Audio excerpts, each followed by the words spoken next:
How you doing this morning? They decided to put the most dense section right before the break, so there will be a lot of information that's going to come in the next 20 minutes, but they'll break right afterwards. So, cool. Basically, the Clearinghouse is a collection of positive and refused drug tests. It's mainly information related to the eligibility of safety functions for CDL drivers. Effectively, it will be a tool for you to make sure that not only are you hiring drivers that are able to perform safety functions, but you are employing drivers as well that are eligible. What gets reported? Verified positive adulterated substance control test, or refusal to test, verified breath alcohol test above 0.04, DUI citation in CMV, a DUI conviction in a CMV, actual knowledge of illicit alcohol or drug use, negative return to duty, and completion of follow-up. Now, in the actual legislation, they have 7 items listed. They combine 4, 5, and 6 and include the completion of return to duty steps by a SAP, but I've differentiated it here and for a reason that you'll see here in a moment. When will it go into effect? Effectively, they're hoping to have this site up and running by January 2020. So it gives you 3 years to begin getting compliant. The main thing is changing the language of pre-employment background investigation to include the CDL number or the ID number for the website. It's not 100% clear if there will be options for both. You will certainly have to use the CDL number to search, but for drivers with multiple CDL numbers, they might also issue an ID number. And then permission for a full query when you're about to hire them. Employers will also be required to query the Clearinghouse and request drug and alcohol testing histories from previous employers going back 3 years. You should already be doing that, but until 2023, you will have to do both when you're hiring an employee. You will need to query the Clearinghouse and continue to contact previous employers. By 2023, they assume that the site will have enough information that it should be good. And then another thing that employers should be doing already, but they want to encourage you, is to make sure that if you do have a driver on a follow-up program, it's requested from the previous employer. So who has access? Employers and designated TPAs. For both limited and detailed queries, the driver permission will be needed, and they're estimating that cost around $250.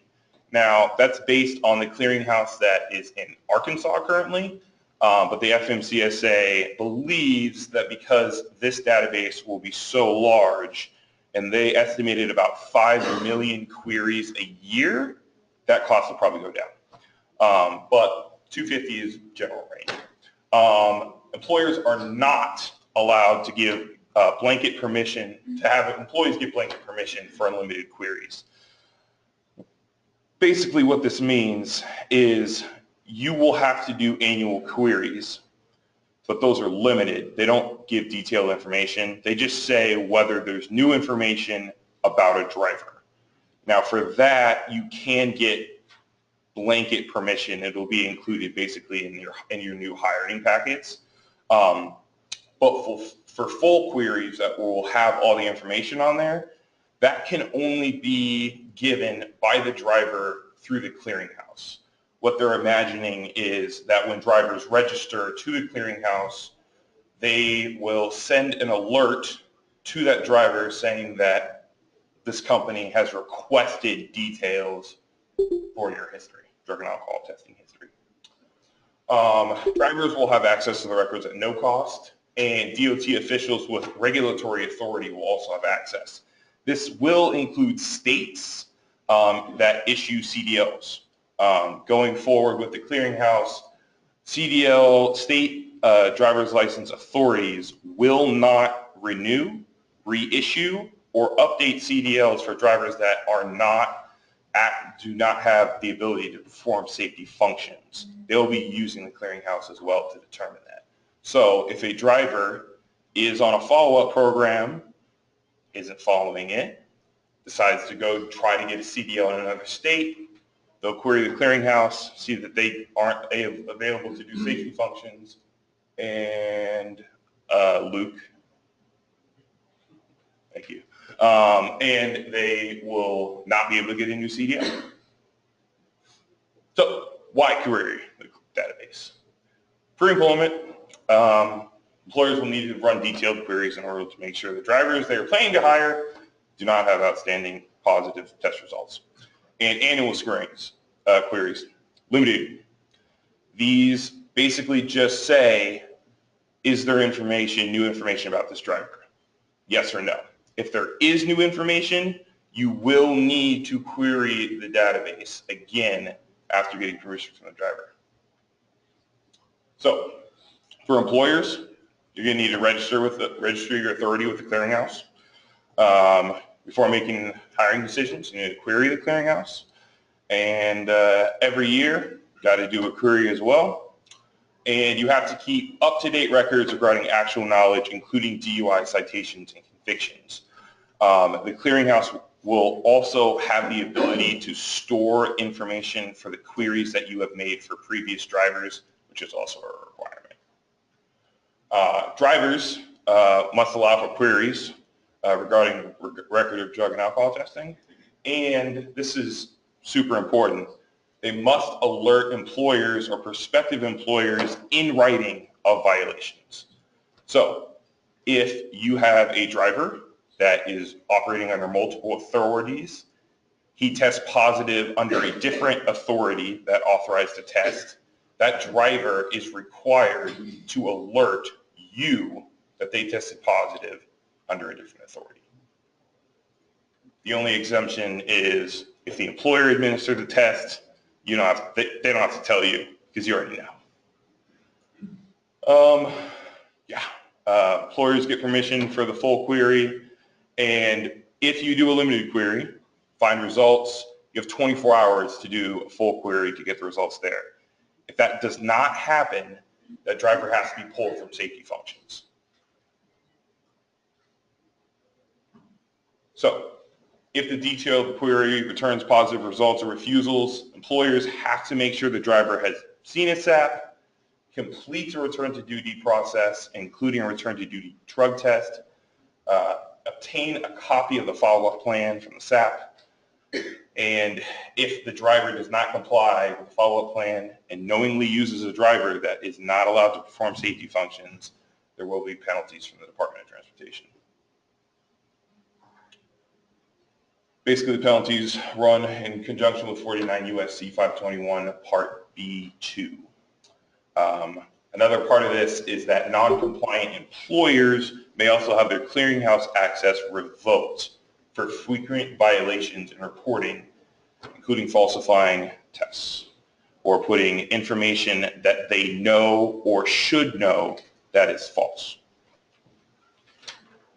If there are mistakes, drivers do have the right to challenge. They can challenge if something has been reported multiple times, but they can't challenge the results. They can have a DUI citation removed if it does not result in a conviction. Which is kind of why I differentiated those two things. And then if an employer reporting a violation based on actual knowledge. So if a driver believes that the employer put in information saying that they had actual knowledge of drug or alcohol use, and that information, the information collected isn't enough, they can challenge that. Employers will receive notification for drivers queried in the past 30 days if information has been updated. So if you wanted to hire someone, turned out something positive, something that popped up on there, driver said it was incorrect, driver gets it corrected, you will get an alert that now this driver is available for safety functions, so you can hire them. And drivers will receive notification every time the record has been updated. So what are the changes you need to start making now as an employer to be ready by 2020? You need to be sure that CDL information, number and state of origin, is in the driver file and easily accessible. You need to make changes to hiring information, including consent from drivers to do an initial test and information for which you, as the employer, will report information to the clearinghouse. One thing I want to make clear is that as an employer, you are responsible for reporting any positive test, including a pre-employment. If you get a driver you like, you get him tested, and nothing comes up in the initial query, you get him tested and he tests positive, that has to be reported to the clearinghouse. And you need to start training your DERs and safety officers on the required documentation for actual knowledge. And as drivers, you need to be prepared to use CDL numbers when testing. Going forward, that's what labs will be using. They will no longer be using Social Security numbers. And they'll be required to give employers consent to run a full query. So, questions?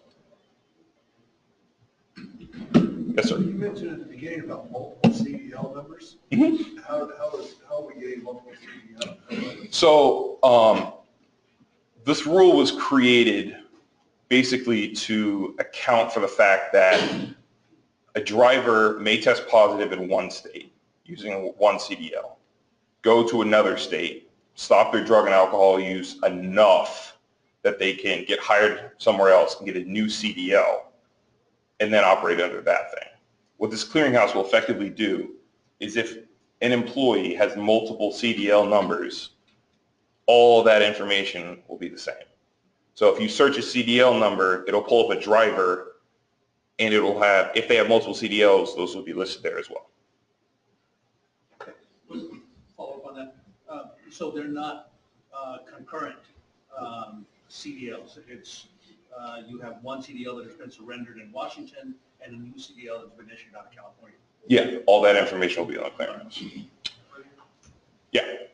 I think you said that DUI citations and convictions would only be tied to commercial motor vehicles. Is that correct? That is correct. If they're in their personal vehicle, it wouldn't show up. It will not. That is not enough for actual knowledge. It only pertains to a citation or a conviction in a commercial vehicle. Yes, ma'am. What about if you have a portion of your drivers that are non-CDL drivers? They are not a part of the clearinghouse. Non-CDL drivers, as part of the rule that Congress directed the FMCSA to create this rule, and they determined that non-CDL drivers not operating vehicles over 26K are not part of this. As well, to go along with that, non-DOT tests can also not be included in a clearinghouse. So if you have a driver in a post-accident situation where the DOT doesn't require a post-accident test, but maybe your insurance or maybe it's in your drug and alcohol policy that you do, if that driver tests positive, it does not get reported to the clearinghouse. Any other questions? What's the role of the medical review officer? Is it all just voluntary reporting? So the medical review officer will have a requirement to report tests. They have 2 days. Specifically, they're confirming refusals, confirming if a test, like confirming a positive, confirming an adulterated test, or a substitute. And they do also have the permission to cancel or remove something from the clearinghouse. But effectively, in situations where a medical review officer is needed to report, they have to. Employers and TPAs will have to function to report things to the clearinghouse as well in like owner-operator situations. Any other questions? Okay. Thank you very much, Lucas.